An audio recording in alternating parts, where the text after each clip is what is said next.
A character's class determines a lot about how they fit into the world and party that they play with in Dungeons & Dragons, so let's talk about that a little bit.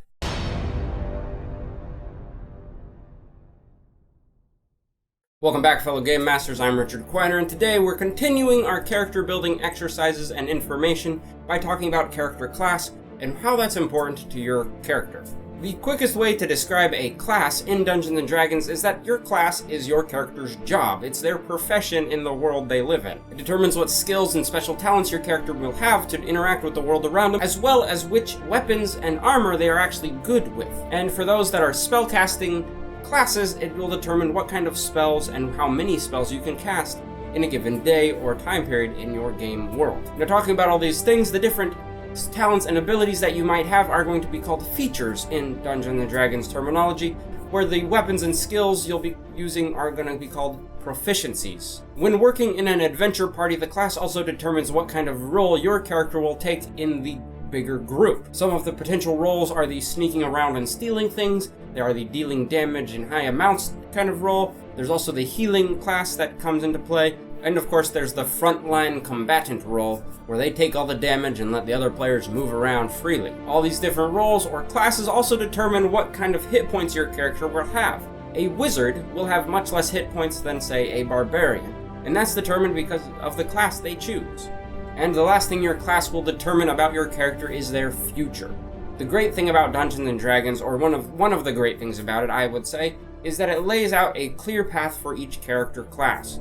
Whether you're a rogue or a wizard or a cleric, you are given a certain set of skills and abilities that you'll achieve as you level up in the game, which makes it very easy to level up and very easy to understand for the players. As you're reading over your character class and trying to decide what you want to be, keep in mind a couple things. When it comes to talents and special abilities, those are going to be called features in the book, and those are things that everyone in your class will get based on just being in the class.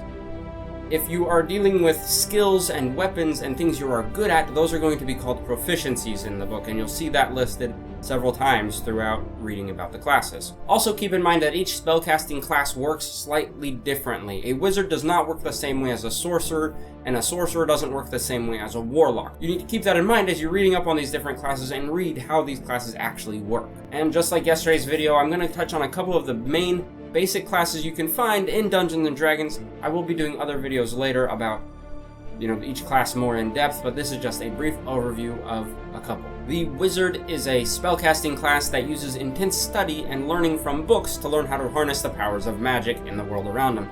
They can harness a lot of different types of magic, from necromancy magic to illusion magic. They can harness a full spectrum of spells at their abilities, and they are one of the more powerful spellcasting classes in the game. The Rogue class is more of a silent killer that likes to sneak around, kill from the darkness, or perhaps uses simple magic to confuse and trick their enemies into seeing or believing things that they want them to see. A Cleric is a holy warrior, equally suited to crushing their enemies with their heavy maces, or healing their allies with powerful healing magic. And last on my list is the Bard, a charismatic musician or poet or storyteller that uses their words to control the powerful magics that they've learned. Picking a class in Dungeons & Dragons is very much a personal preference. I suggest you read up on all the different classes available to you when making your decision so you can know which class will better suit your playing style. Every class plays a little differently. Every class has their own set of rules that you'll want to learn and understand, and if you're making a character, you'll also want to make sure it fits in the party, because a party of 6 barbarians might be fun for a little while, but there's no variety and there's no spice in that life.